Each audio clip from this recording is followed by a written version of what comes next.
நண்பர்கள் அனைவருக்கும் வணக்கம். பாகிஸ்தானுடைய அணுசக்தி மையம் இருக்கு இல்லையா, இதை இந்தியா தாக்கியிருக்கு அப்படிங்கிற தகவல் வெளியாயிருக்கு நண்பர்களே. திடீரென பார்த்தீங்கன்னா கரும்புகை கிளம்பியிருக்கு. இதனால பதற்றம் ஏற்பட்டிருக்கு. அது என்ன அப்படிங்கிறத நம்ம இங்கே வீடியோவில் தெரிஞ்சுக்கலாம். அதை தொடர்ந்தே பார்த்தீங்க அப்படின்னா ஆட்டம் போட்ட ட்ரம்ப்புக்கு ஒரு மிகப்பெரிய அதிர்ச்சி ஒன்று கொடுத்துருக்காங்க. அதுவும் அமெரிக்கா வரைக்கும் சென்று தாக்கும் ஏவுகணையை சீனா உருவாக்கி இப்போ அலற விட்டுருக்கு. அது என்ன அப்படிங்கிறதையும் அதை தொடர்ந்தே பார்த்தீங்க அப்படின்னா ஹார்முஸ் ஜலசந்தியில் ரூட் கிளியரு, நாங்கள் கன்னி வெடிகளை அகற்றிட்டோம் அப்படின்னு டொனால்ட் ட்ரம்ப் அவர்கள் அறிவிச்சிருக்கிறாரு. இதை பற்றிய தகவலையும் அதை தொடர்ந்தே பார்த்தீங்கன்னா ரஷ்யாவில் பதற்றம் நண்பர்களே. திடீரென அமெரிக்காவுடைய 4 ஜெட் தரையிறங்கி இருக்கு. இதை கண்டு இப்போ ஷாக் ஆயிருக்கு சீனா. இதை பற்றிய தகவலை நம்ம இந்த வீடியோவில் தெரிஞ்சுக்க போகிறோம். அதனால ஸ்கிப் பண்ணாம கடைசி வரைக்கும் பாருங்க. அதுக்கு முன்னாடி நம்முடைய சேனலை சப்ஸ்கிரைப் பண்ணலைன்னா மறக்காம சப்ஸ்கிரைப் பண்ணிக்கோங்க. புதுசாக நம்முடைய வீடியோ பார்த்துட்டு இருக்கீங்கனாலும் சப்ஸ்கிரைப் பண்ணிட்டு அந்த பெல் ஐக்கானை கிளிக் பண்ணிக்கோங்க. ஆபரேஷன் சிந்தூர் நடவடிக்கையின் போது பாகிஸ்தானின் அணுசக்தி திட்டங்களுக்கு பயன்படுத்தும் ஹிரானா ஹில்ஸ் மீது இந்தியா தாக்குதல் நடத்தியதாக தகவல்கள் வெளியாகி இருந்தது. இது அப்போதே பெரும் பரபரப்பை கிளப்பிய இந்த சூழல்ல தான் இது தொடர்பாக முன்னாள் முப்படை தலைமை தளபதி ஜெனரல் அனில் சௌகான் அவர்கள் சில முக்கிய தகவல்களை சொல்லியிருக்கிறாரு. கடந்த ஆண்டு இந்தியாவுக்கும் பாகிஸ்தானுக்கும் இடையே மோதல் ஏற்பட்டது. பஹல்காம் தாக்குதலுக்கு பதிலடியாக ஆபரேஷன் சிந்தூரை இந்தியா நடத்திய சூழல்ல பாகிஸ்தான் நிலை குலைந்து போனது. தொடர்ச்சியாக இந்தியா நடத்திய தாக்குதலை சமாளிக்க முடியாமல் பாகிஸ்தான் பேச்சுவார்த்தைக்கு இறங்கி வந்தது. அப்போது பாகிஸ்தானுடைய பல்வேறு இலக்குகளையும் குறிவைத்து இந்தியா சரமாரியாக தாக்குதல் நடத்தினாங்க. அப்போது பாகிஸ்தானுடைய அணுசக்தி கட்டமைப்பில் முக்கிய பங்கு வைக்கும் ஹிரானா ஹில்ஸ் அப்படிங்கிற இடத்துல இந்தியா தாக்குதல் நடத்தியதாக தகவல்கள் வெளியாச்சு. இந்த ஹிரானா ஹில்ஸ் பாகிஸ்தானுடைய சர்கோதாவிலிருந்து சுமார் 10 கிலோமீட்டர் தொலைவில் தான் இருக்கு. ஆபரேஷன் சிந்தூர் நடவடிக்கையின் போது அந்த மலைப்பகுதியிலிருந்து புகை கிளம்பும் காட்சிகளை பாகிஸ்தான் ஊடகங்கள் வெளியிட்டாங்க. அதைத் தொடர்ந்து இந்தியா அந்த மலையை குறிவைத்து தாக்குதல் நடத்தியதா அப்படிங்கிற கேள்வி எழுந்தது. அப்போது இந்திய பாதுகாப்பு படையினரிடம் இது குறித்து கேள்வி எழுப்பினாங்க. இருந்தாலும் அப்போது நேரடியான விளக்கத்தை அதிகாரிகள் அளிக்கவில்லை. இந்த சூழலில் தான் விவேகானந்தா இன்டர்நேஷனல் ஃபவுண்டேஷன் ஏற்பாடு செய்த நிகழ்ச்சியில் பேசிய அனில் சௌகான் இது குறித்து முக்கிய தகவல் ஒன்று சொல்லியிருக்கிறாரு. சர்கோதா பகுதியில் ரேடார்களை தேடும் வகையில் இந்தியா ஆயுதங்களை பயன்படுத்தியதாக தெரிவித்தார். மேலும் அவர் தாக்குதல் நடத்துறதுக்கு முன்னாடி தகவல்களை சேகரிக்க சர்கோதாவை நாங்கள் சில ட்ரோன்களை வச்சு பயன்படுத்தியிருந்தோம் அப்படின்னு சொல்லியிருக்கிறாரு. இந்த ட்ரோன்கள் சுமார் 2 மணி நேரம் வரைக்கும் வானில் இருந்தபடி இலக்கை தேட முடியும். இலக்கை கண்டுபிடிக்க முடியலைன்னா அவை கீழே விழுந்து அழிந்துவிடும். அப்படி தான் ஹிரானா ஹில்ஸ் பகுதியில் இந்த ஆயுதம் விழுந்திருக்கலாம். அதனால தான் அங்கு புகை கிளம்பியிருக்கும் அப்படின்னு அவர் சொல்லியிருக்கிறாரு. அதாவது ஹிரானா ஹில்ஸ் அல்லது அங்கு இருக்கும் அணுசக்தி மையங்களை இந்தியா வேண்டுமென்றே குறிவைத்ததாக தெரியவில்லை அப்படிங்கிறதையே அவர் சொல்லியிருக்கிறாரு. மேலும் ஆபரேஷன் சிந்தூரின் போது பாகிஸ்தானுடைய இராணுவ இலக்குகள் மீது இன்னும் தீவிரமான தாக்குதல்களை கூட நடத்த இந்தியா ரெடியாக இருந்ததாகவும் சௌகான் அவர்கள் தெரிவிச்சிருக்கிறாரு. பாகிஸ்தான் பேச்சுவார்த்தைக்கு விருப்பம் தெரிவித்த நாளில் கூட இந்திய கடற்படை தாக்குதலை தீவிரப்படுத்துவது தொடர்பாக தன்னிடம் பெர்மிஷன் கேட்டதாகவும் சௌகான் அவர்கள் சொல்லியிருக்கிறாரு. அதற்கு முப்படைகளின் தலைமை தளபதி அப்படிங்கிற முறையில் தான் அனுமதி கொடுத்ததாகவும் இலக்குகளை அடையாளம் கண்டு தாக்குதலுக்கு ரெடியான போது வானிலை மோசமடைந்ததாகவும் அவர் தெரிவிச்சிருக்கிறாரு.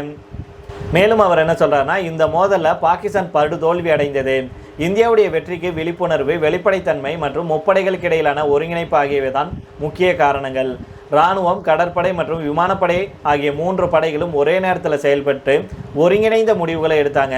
தெளிவான அரசியல் வழிகாட்டுதல் இராணுவத்துக்கு முடிவெடுக்கும் சுதந்திரத்தை வழங்கியது அப்படின்னு அவர் மோடி அரசையும் பாராட்டி பேசியிருக்கிறாரு. பஹல்காம் தாக்குதலில் 26 அப்பாவி பொதுமக்கள் கொல்லப்பட்ட நிலையில் அதுக்கு பதிலடியாக தான் ஆபரேஷன் சிந்தூர் நடத்தப்பட்டது. ஆரம்பத்தில் பாகிஸ்தான் மற்றும் பாகிஸ்தான் ஆக்கிரமிப்பு காஷ்மீரில் பயங்கரவாத அமைப்புகளுடைய 9 இடங்களில் குறி வச்சு தாக்குதல் நடத்தினாங்க. அதுக்கப்புறம் இந்தியா பாகிஸ்தான் இடையே மோதல் வெடித்தது. இந்தியாவுடைய தாக்குதலை சமாளிக்க முடியாமல் மே 10ஆம் தேதி தாக்குதலை முடித்துக்கொள்ள பாகிஸ்தான் கோரிக்கை விடுத்திருந்தாங்க.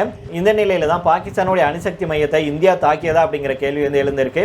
அதுக்கு தான் திரு சௌகான் அவர்கள் நாம குறி வச்சு எதையும் தாக்குதல் நடத்தல, ட்ரோன்களை ஏவி வேவு பார்த்தோம். அப்போ அந்த ட்ரோன் இலக்கை கண்டுபிடிக்க முடியாமல் அங்கே விழுந்திருக்கலாம், அதனால ஏற்பட்டிருக்கலாம் இந்த தாக்குதல் அப்படின்னு சொல்லியிருக்காங்க. இதைத் தொடர்ந்து அடுத்த செய்தியாக பார்த்தோம் அப்படின்னா, அமெரிக்காவுக்கும் சீனாவுக்கும் இடையே கடந்த சில காலமாகவே மோதல் இருப்பது நம்ம எல்லாத்துக்கும் தெரியும்.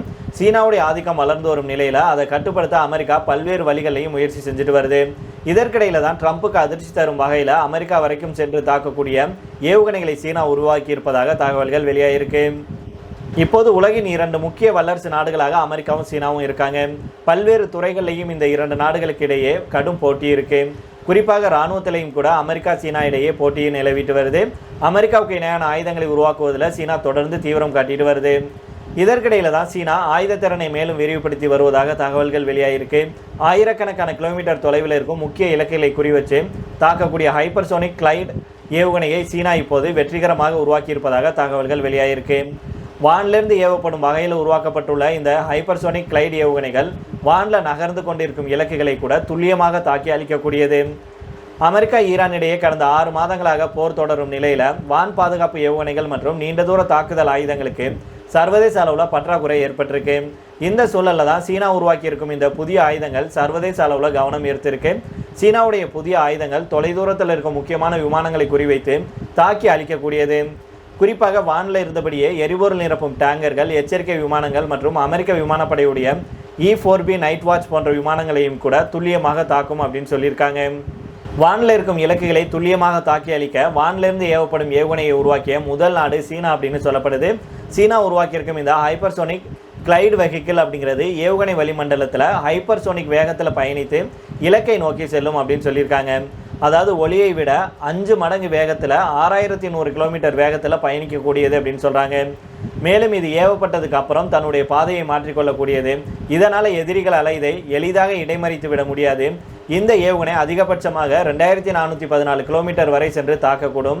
இது கிட்டத்தட்ட மேற்கு பசிபிக் பகுதியில் இருக்கும் முக்கிய அமெரிக்க இராணுவ தளமான குவாம் வரை சென்று தாக்கக்கூடும். மேம்பட்ட TF-27 ஏவுகணை அதிகபட்சம் 8000 கிலோமீட்டர் வரை செல்லும் அப்படின்னு சொல்லியிருக்காங்க.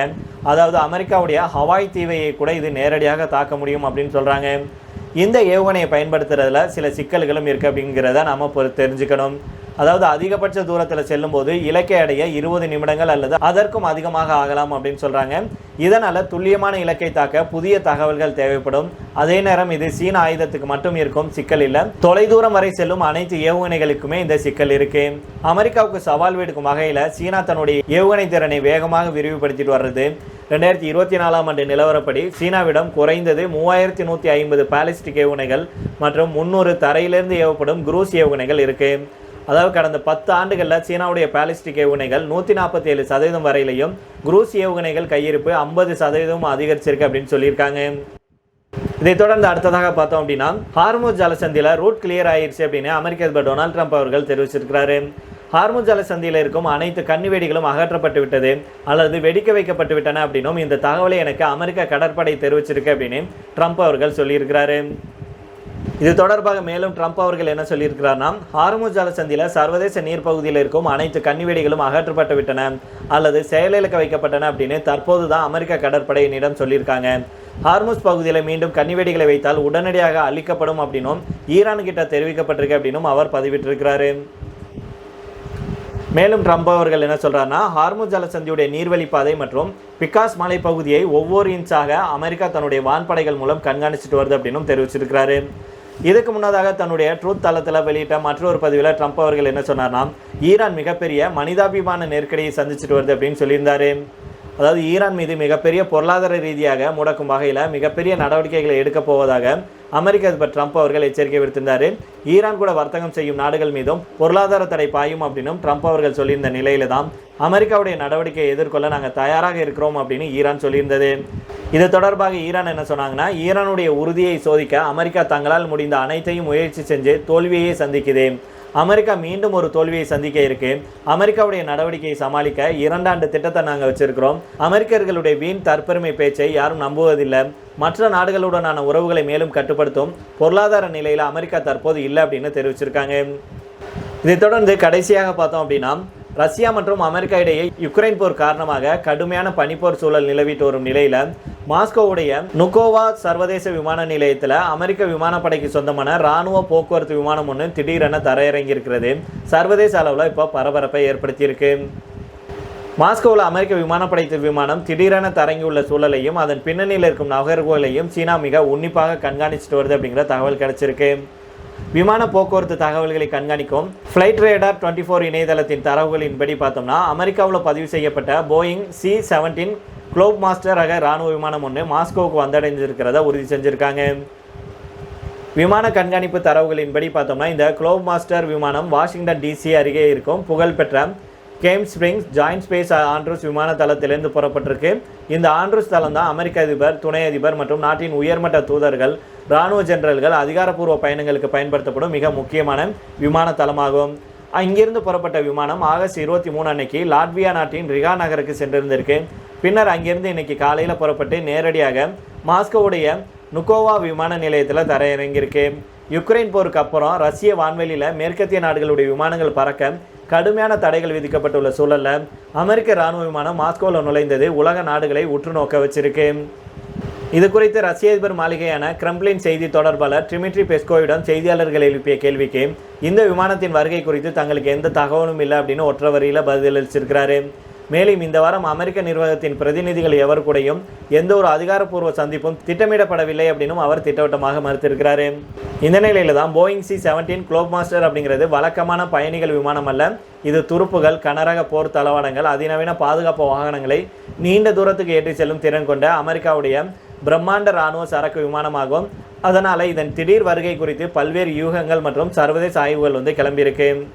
மேலும் ரஷ்யா அமெரிக்கா இடையே புதிய அதிகார சமநிலை அல்லது சமாதானம் உருவாகும் பட்சத்தில் அது ஆசிய பசிபிக் மற்றும் உலகளாவிய வர்த்தகத்தில் ஏற்படுத்தக்கூடிய தாக்கங்களை சீன வெளியுறவு அமைச்சக வல்லுநர்கள் கணிச்சிட்டு வர்றாங்க. யுக்ரைன் விவகாரத்தில் அமைதி பேச்சுவார்த்தைக்கான மாற்று திட்டங்களை முன்வைத்து வரும் சீனாவுக்கு இரு வல்லரசுகளுடைய இந்த திடீர் மர்ம நகர்வுகள் புதிய வியூகங்களை வகுக்க வேண்டிய தேவையை ஏற்படுத்தியிருக்கு. இதனால் இந்த விமான பயணத்தின் அடுத்த கட்ட விளைவுகளை பெய்ஜிங் தொடர்ந்து உன்னிப்பாக நோட்டமிட்டு வந்துகிட்டு இருக்கு அப்படின்னு சொல்லியிருக்காங்க. பொறுத்திருந்து பார்க்கலாம். இப்போ இதோட நம்ம இந்த வீடியோ முடித்துக் கொள்ளலாம். இதை பற்றி உங்களுடைய கருத்துக்களை கீழே உள்ள கமெண்ட் பாக்ஸில் சொல்லுங்கள். மீண்டும் நாளை வேறொரு செய்திகளுடன் உங்களை சந்திக்கிறேன்.